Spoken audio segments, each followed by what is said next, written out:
Salam, Oras, menjua-jua, jua-jua, jauh, salam keselamatan. Kita bertemu lagi dalam channel ini, Bapak Ibu, Saudara-saudariku yang terkasih, untuk memahami dan sampai menghayati apa yang menjadi isi perikop epistel untuk tanggal 24 Agustus tahun 2025.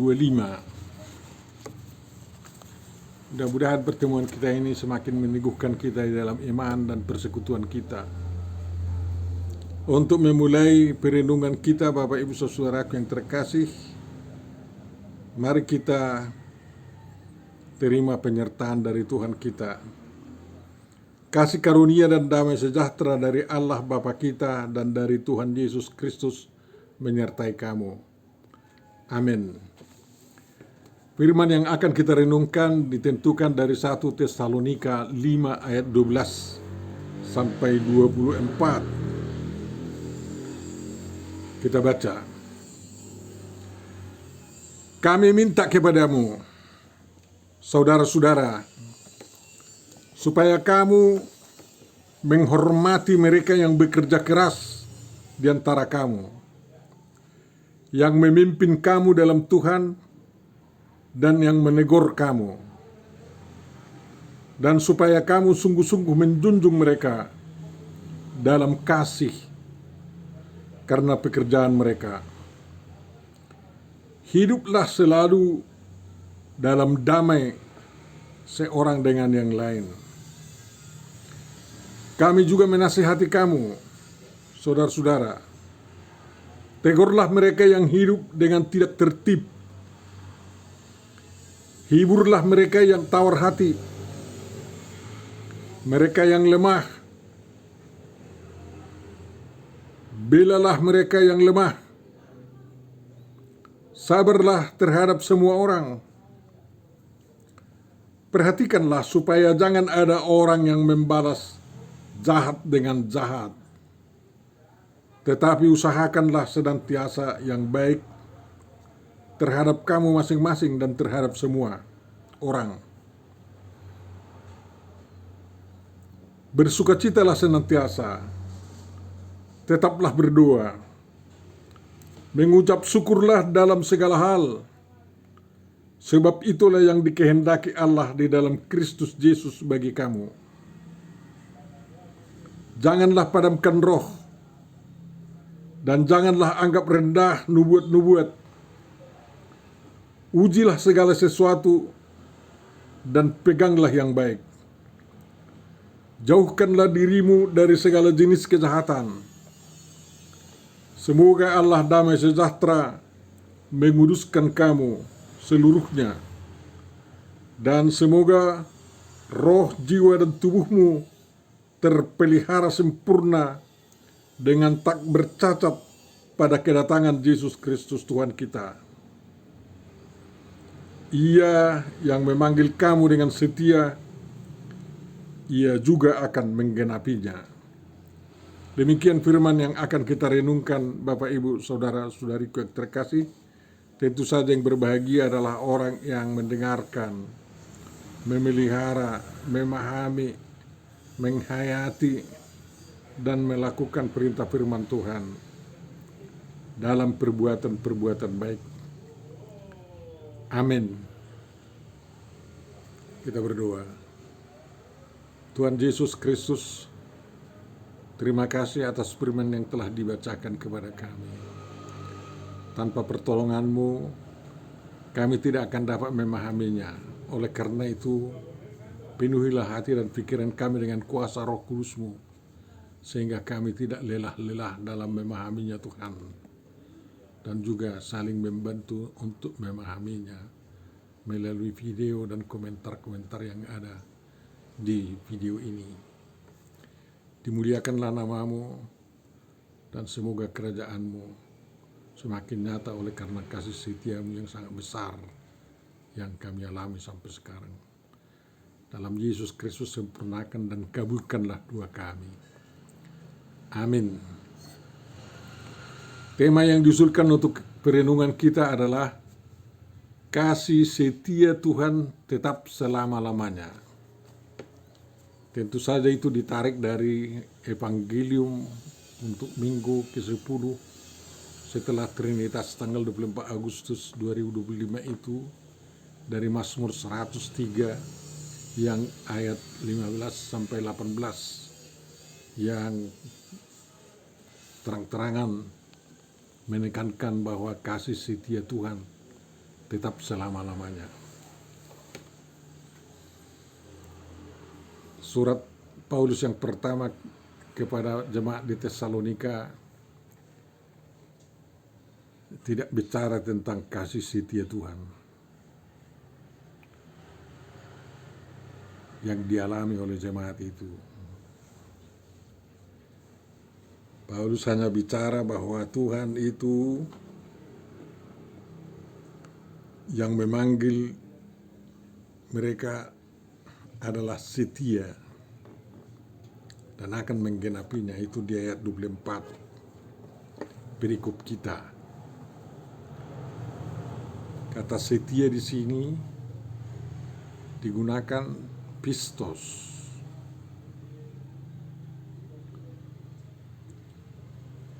Ya.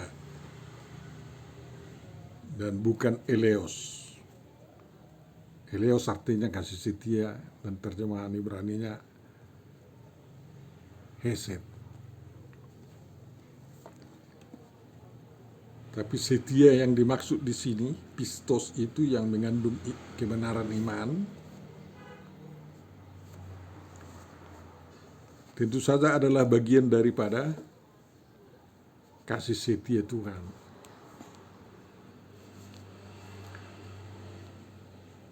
Dari apa yang dikatakan Paulus di pasal 5:24 ini, dapat kita mengatakan bahwa Paulus di dalam surat pertamanya ini ke jemaat di Tesalonika dari pasal 1 sampai pasal 5 berbicara tentang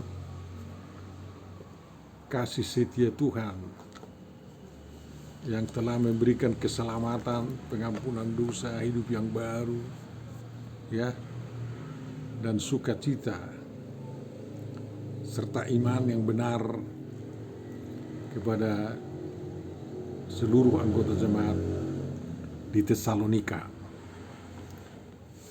Jadi semua yang dijelaskan oleh Paulus dalam surat ini adalah sebenarnya tentang kasih setia Tuhan yang mengasihi mereka secara berkelanjutan. Itulah dibalik semua keterangan itu, Bapak, Ibu, Saudara-saudariku yang terkasih. Maka sebenarnya kita dapat memperbaiki tema perenungan kita dengan mengatakan bahwa perikop Tesalonika 5 ayat 12 sampai 24 ini berbicara tentang menjawab kasih setia Tuhan yang tetap berlangsung selama-lamanya. Jadi menjawab kasih setia Tuhan yang tetap berlangsung selama-lamanya kepada jemaat itu dan kepada kita sampai sekarang. Lalu dapatlah kita pahami nasihat-nasihat Paulus yang disampaikan kepada kita yang sungguh sangat banyak yang harus kita lakukan dalam menjawab kasih setia Tuhan itu. Paulus meminta atau mereka bertiga, Silwanus dan Timotius,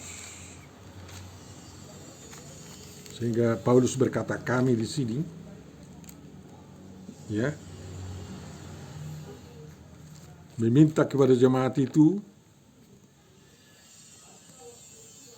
agar mereka menghormati mereka yang bekerja keras di antara mereka, yang memimpin mereka dalam Tuhan, dan yang menegur mereka untuk kebaikan kehidupan mereka. Supaya jemaat itu sungguh-sungguh menjunjung mereka dalam kasih karena pekerjaan mereka.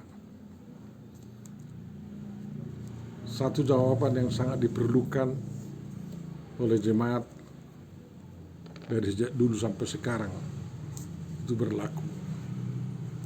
Tentu saja kita menghormati para pemimpin rohani kita yang menuntun kita dalam kehidupan yang benar di dunia ini berdasarkan firman Tuhan, yakni mereka yang layak dihormati. Jadi menghormati mereka adalah bagian dari menghormati Tuhan.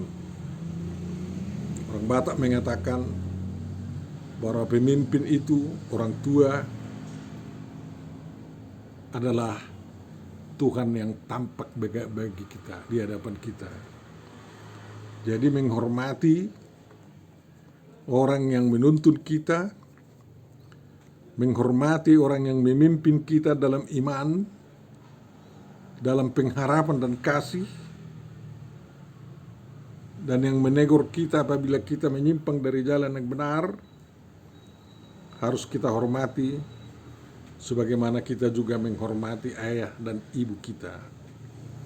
Hormatilah orang tuamu. Tujuannya agar kamu panjang umur, ya, supaya panjang umurmu di tanah yang diberikan oleh Tuhan kepadamu.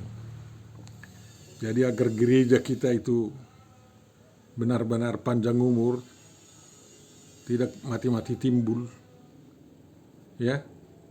Kalau kita benar-benar mau menghormati pemimpin kita, mungkin yang mendirikan jemaat kita itu,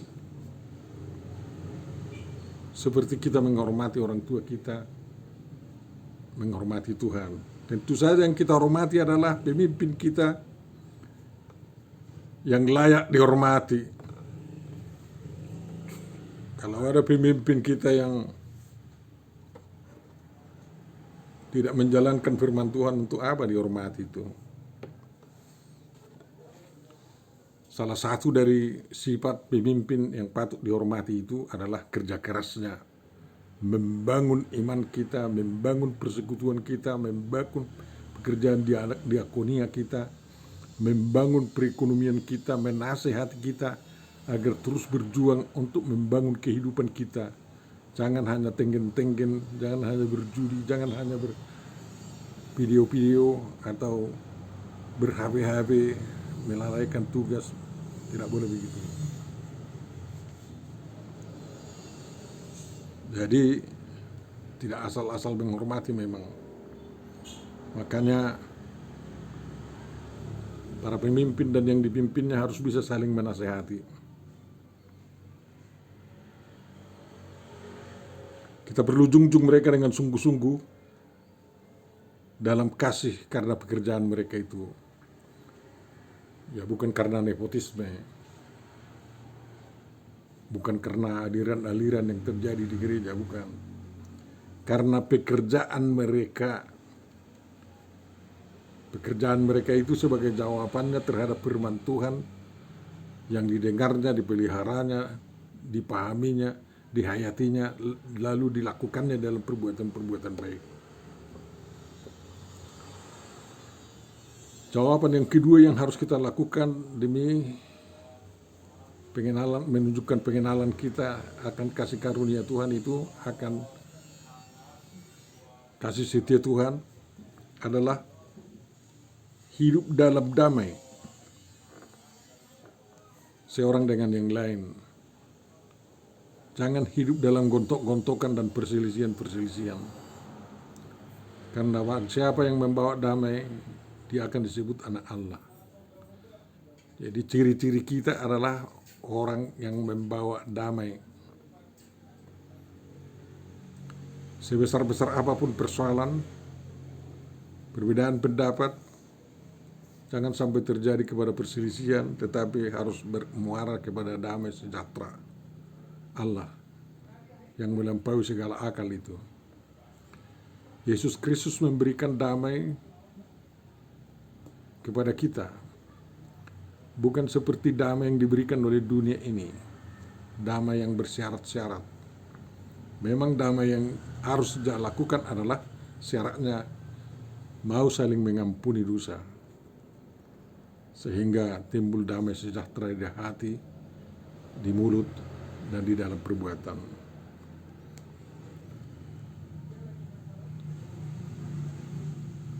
Tuhan Yesus mengajari kita agar amarah kita jangan sampai tidak padam sampai terbenamnya matahari. Terbenamnya matahari bisa setiap hari, jam 6 sore terbenam. Di musim panas jam 10 malam terbenam di Eropa. Tapi yang paling lama terbenam matahari apabila kita sudah mati. Makanya jangan sampai ada ketidakdamaian dalam hati kita apabila kita akan menghembuskan nafas terakhir. Minta pengampunan dosa-dosamu kepada Tuhan dan kepada orang yang kau benci dan yang membenci kamu. Dan kalau mereka tidak mau, hatimu harus damai. Ampuni dosa orang itu walaupun tidak di hadapanmu. Dan katakan, aku telah mengampuni dosa sianu. Terutama kalau kau sempat terakhir kali melakukan perjamuan kudus yang diselenggarakan oleh Tuhan demi keselamatan jiwamu. Paulus juga menasihati agar kita dengan sopan, dengan bagus, dengan penuh kasih menegur orang yang hidup dengan tidak tertib. Ya. Menjadi anggota jemaat adalah mencari ketertiban hidup, bukan yang sembrono. Dulu demi ketertiban perjamuan kudus lah, makanya anak-anak tidak diikutkan ke perjamuan. Sekarang sudah anak-anak kita sudah bisa tertib, sehingga diikutkan dalam perjamuan kudus juga. Ya. Orang-orang yang tidak tertib hidupnya adalah orang-orang yang selalu berkelahi. Orang yang tidak bisa mengatur waktunya. Orang yang sering berdusta tentang di mana dia, apa kerjanya, apa penghasilannya. Dan itu perlu ditegur memang. Tapi metode menegur itu adalah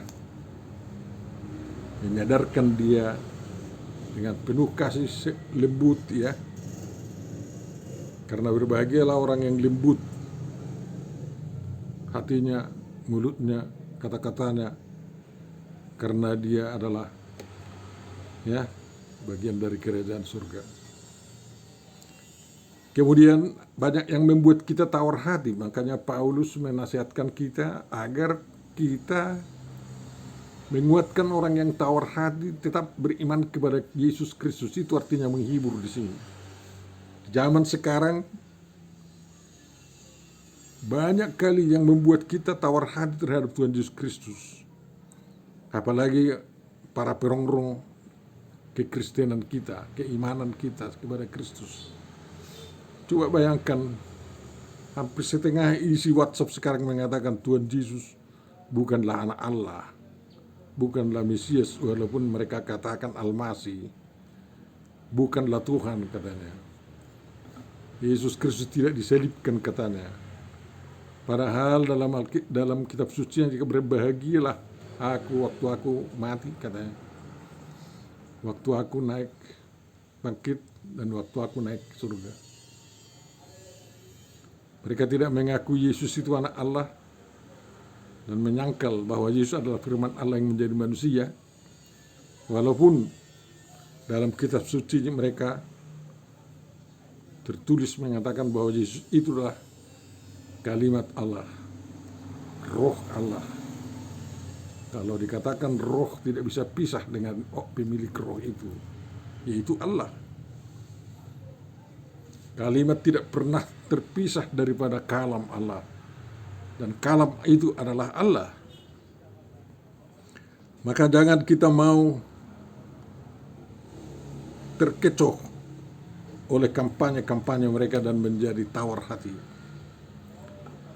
Kita telah memilih kepercayaan yang sangat benar. Tidak ada yang lebih benar daripada kekristenan kita. Dan banyak di antara kekristenan yang memang sesat. Tapi kekristenan kita yang Alkitabiah, yang benar-benar berpedoman kepada kitab suci ini, itulah kekristenan yang benar. Gaya-gayanya bisa berubah, tetapi imannya adalah satu. Ya, juru selamat kita adalah Tuhan Yesus Kristus. Tidak ada nabi, tidak ada dewa orang itu yang mengatakan dirinya sebagai juru selamat, tetapi sebagai yang menghakimi, menghukum manusia mereka. Tapi Tuhan kita adalah juru selamat, pengampun, penyayang, panjang sabar, dan besar kasih setianya. Kasih setianya itu selama-lamanya.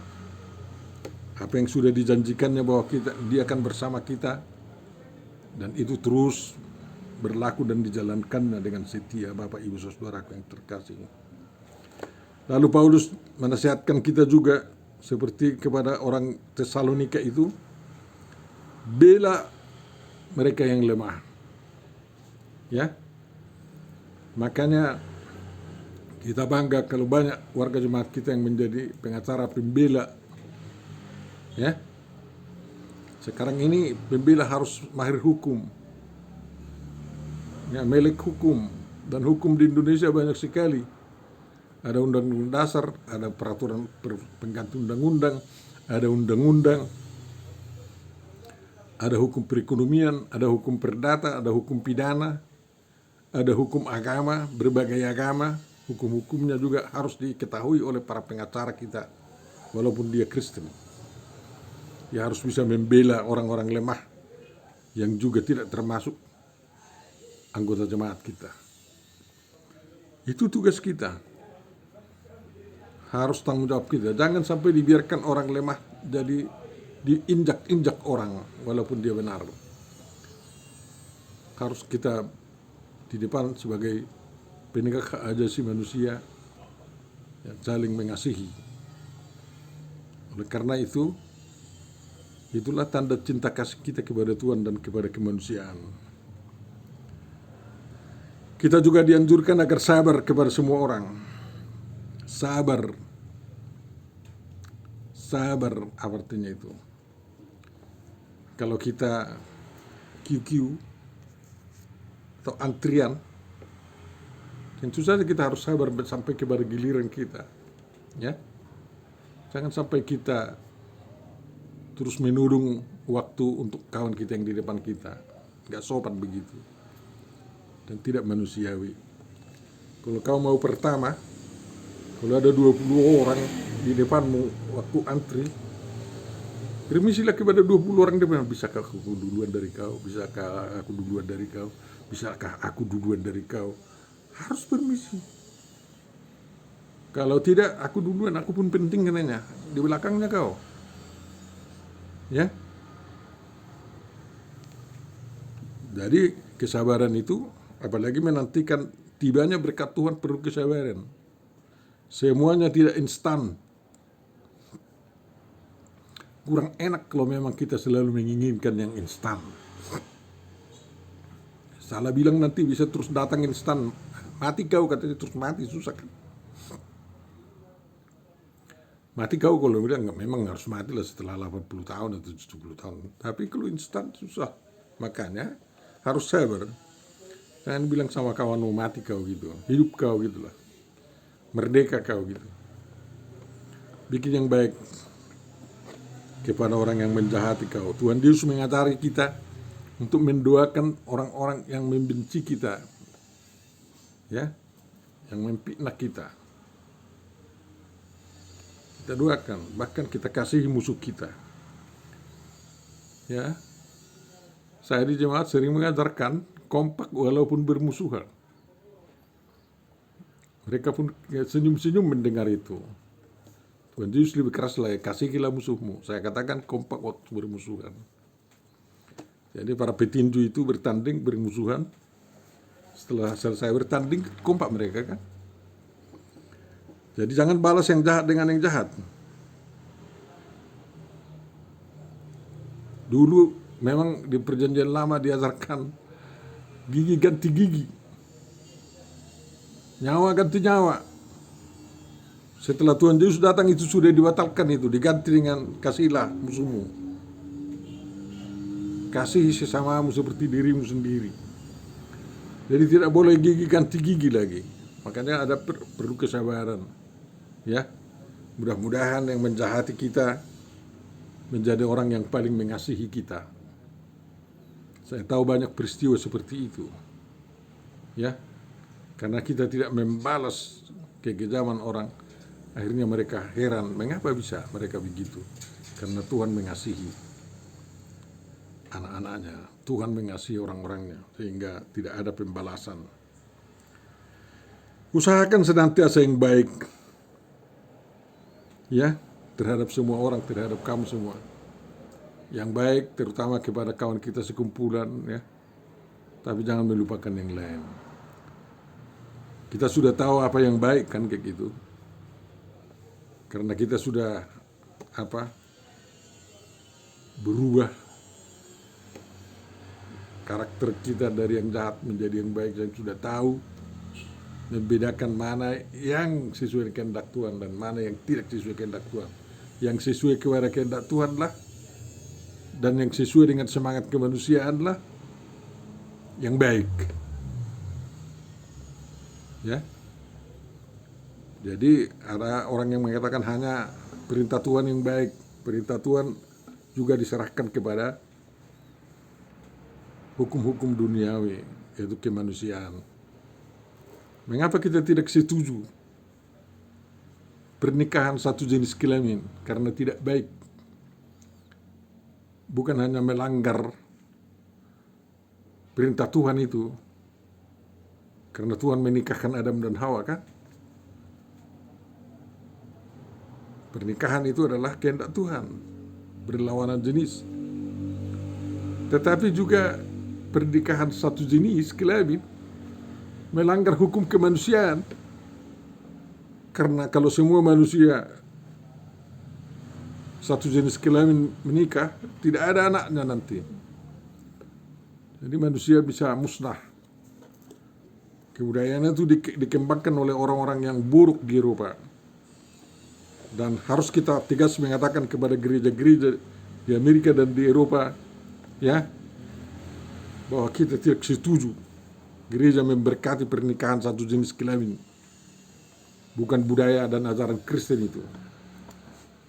Lebih baik tidak ada anggota jemaat daripada menyetujui itu, walaupun undang-undang negara menyetujui.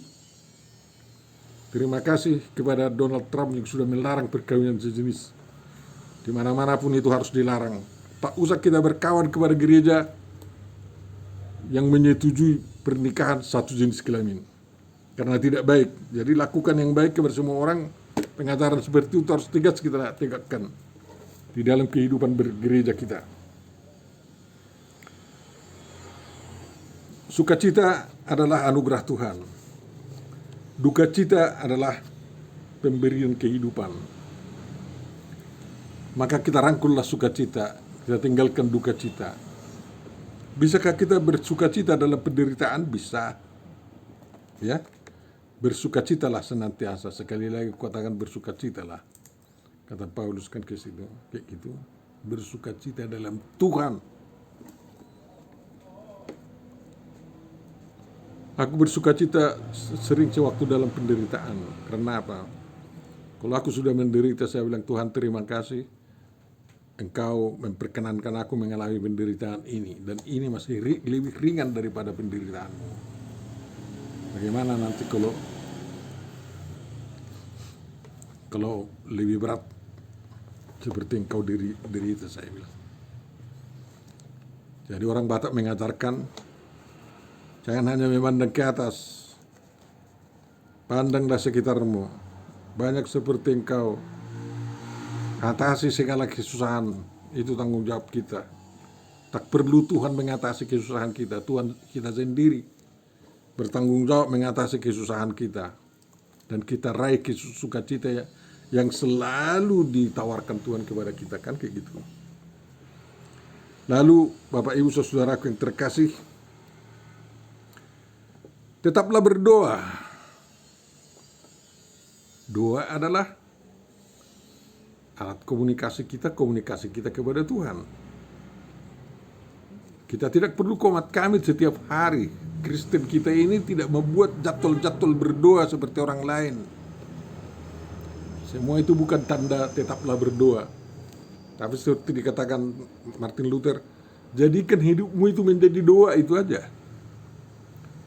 Jadi artinya kalau kita berdoa kan ada angan-angan, ada permintaan, ada kehendak, ada yang mau diraih. Kalau hidup kita terus berdoa, tetap berdoa, kita hidup dalam semangat itu, meraih hal-hal yang terbaik di dalam kehidupan ini, menambah terus kemampuan untuk mengatasi masalah-masalah kehidupan ini. Itulah tetap berdoa. Mengucap syukurlah dalam segala hal. Terima kasih Tuhan, saya sempat mengalami penderitaan ini, tidak ada uang, kata. Aku kalau tidak ada uangku, saya katakan terima kasih Tuhan tidak ada uangku, tapi jangan marahi aku kalau aku tidak berbuat sesuatu apapun hari ini karena tidak ada uangku. Nanti setelah ada, baru saya kerjakan, saya bilang. Lalu Tuhan tidak membiarkan saya tidak melakukan pekerjaan itu, dan Tuhan kirim uang sama saya, entah dari mana jalannya. Uang yang bagus ya. Jadi kita ucap syukur ya, oleh karena tindakan-tindakan Tuhan itu. Saya dalam hidup saya sudah sangat banyak mengalami pengalaman-pengalaman, peristiwa-peristiwa yang semuanya terjadi atas pertolongan Tuhan. Dan saya mengucap syukur akan hal itu. Bahkan saya merasa berhutang tidak mampu membuat syukur saya yang lebih besar dalam kehidupan saya. Karena kebanggaan hidup saya sekarang adalah hidup dalam kemiskinan. Banyak orang mengukur ya tanda syukur dengan banyaknya uang. Salah itu. Mulut kita yang mengucap syukur juga sama besarnya dengan pemberian kita, ucapan syukur kita 100 juta ke gereja, 1 miliar dan lain-lain. Jangan padamkan roh. Karena kalau padam itu roh, kita tidak bisa berkomunikasi dengan Tuhan. Tuhan kita itu adalah roh, maka siapa yang berbicara dan mau berdiskusi dengan Tuhan, berdiskusilah dalam roh. Maka roh itu harus hidup, apalagi roh Tuhan yang berbait